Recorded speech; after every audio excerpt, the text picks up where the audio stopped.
इश्क का रंग और भी गुलनार हो जाता है जब दो शायरों को एक दूसरे से प्यार हो जाता है। इस शेर को जब भी जिस शायर ने कागज पर कुरेदा होगा तो एक तस्वीर जरूर होगी उसके जहन में। ये तस्वीर इश्क मोहब्बत के आइकन्स हीर रांझा, रोमियो जूलियट, लैला मजनू या श्री फरवाद की तो नहीं, दो ऐसे लोगों की होगी जिनका इश्क मुकम्मल भी था, मयसर भी था, लेकिन बंदिशों का मोहताज नहीं था। बंदिशों से मतलब मेरा कोई सामाजिक बंदिश, वो अड़चन जो उन्हें इजहारे इश्क की तालीम दे सके, वो अड़चन जो उन्हें मंजिल तक पहुंचने की हट कर सके।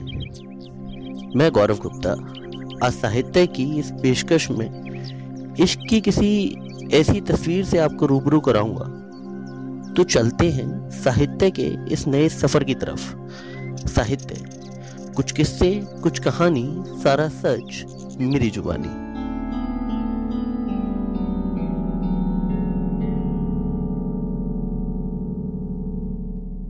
एक हद मुल्क की और नाप कर देखो, एक हद इल्म की, एक हद इश्क की, और फिर बताना कि किसकी हद कहाँ है। एक अनूठा सा लतीफ़ा है, कुछ सवाल कर रहा है, कुछ ढूंढने की कोशिश कर रहा है, और अगर गौर से समझें तो शायद आप भी देख पाएंगे कि सवाल किसी लकीर का हो रहा है, चाहे वो लकीर सरहद की हो, ज्ञान के सागर की, या मोहब्बत की दूरियों की।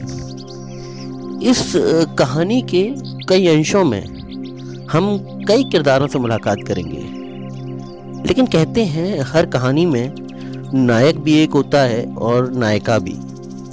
पर कुछ मायनों में देखो तो इस कहानी में नायकों की संख्या मेरी दृष्टि में अधिक है।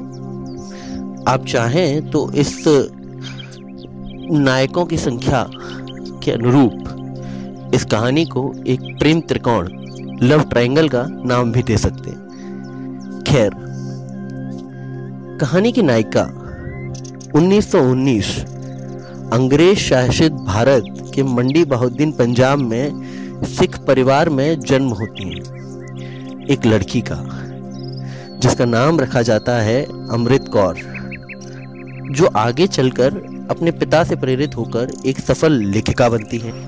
मात्र 11 साल की उम्र में अपनी माँ को खोने से पनपे, अकेलेपन से लड़कर और बढ़ती जिम्मेदारियों का बोझ उठाए वो कलम को अपना साथी चुनती हैं। और 16 की उम्र में 1936 में उनका पहला कविताओं का संकलन अमृत लहरन प्रकाशित होता है। और ये वही वर्ष था जिसमें अमृत कौर का नाम अमृता प्रीतम हो जाता है।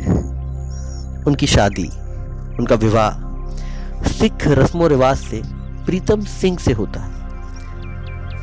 1943 तक वो काफी कविताएं लिख चुकी थी, प्रकाशित कर चुकी थी।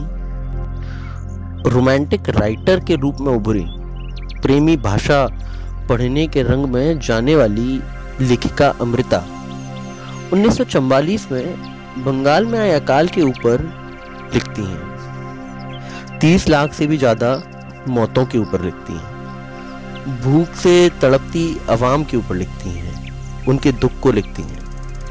ये दूसरे विश्व युद्ध की बात है। एक थ्योरी है जो कहती है उस वक्त के ब्रिटेन के प्रधानमंत्री चर्चिल ने जानकर लाखों लोगों को भुखमरी की मौत मरने दिया।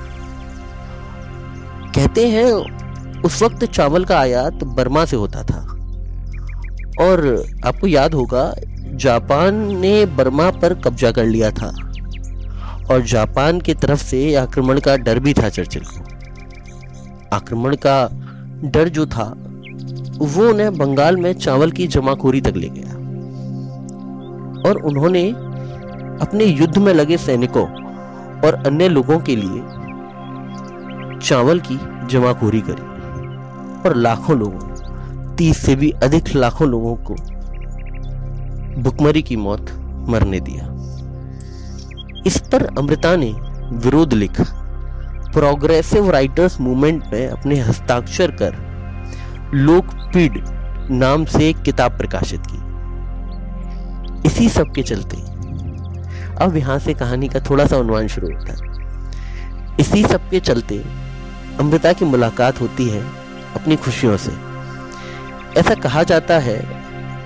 और अपनी आत्मकथा रसीदी टिकट में भी अमृता का अपने वैवाहिक जीवन में खुश ना होने का जिक्र धुंधला ही सही लेकिन पढ़ने को मिला है उनकी लिखावट में। बचपन में ही मां को खो देने का गम, छोटी उम्र में ही शादी तय हो जाने का गम, वैवाहिक जीवन में खुशियां ना मिलने का गम। लेकिन इस सब के ऊपर अब ये मुलाकात बढ़ने वाली थी उनके जीवन के दिए की रोशनी से, जिसने उन्हें खामोशी से भी खुशियां दी, दूर रहकर पत्रों से प्रेम लिखा, कभी शाही तो कभी सुर्ख को मोहब्बत का पैगाम पर उतारा। ये मुलाकात थी इस कहानी के दूसरे अहम किरदार से, जिसे वो अक्सर मेरा शायर, मेरा देवता कहकर पुकारती थी। कहानी के अगले भाग में हम इस सफर को आगे लेके चलेंगे और कोशिश करेंगे इस प्रेम कहानी को और अधिक रोचक आपके लिए बनाया जा सके। आगे के भाग के लिए बने रहिए हमारे साथ। साहित्य, कुछ किस्से, कुछ कहानी, सारा सच मेरी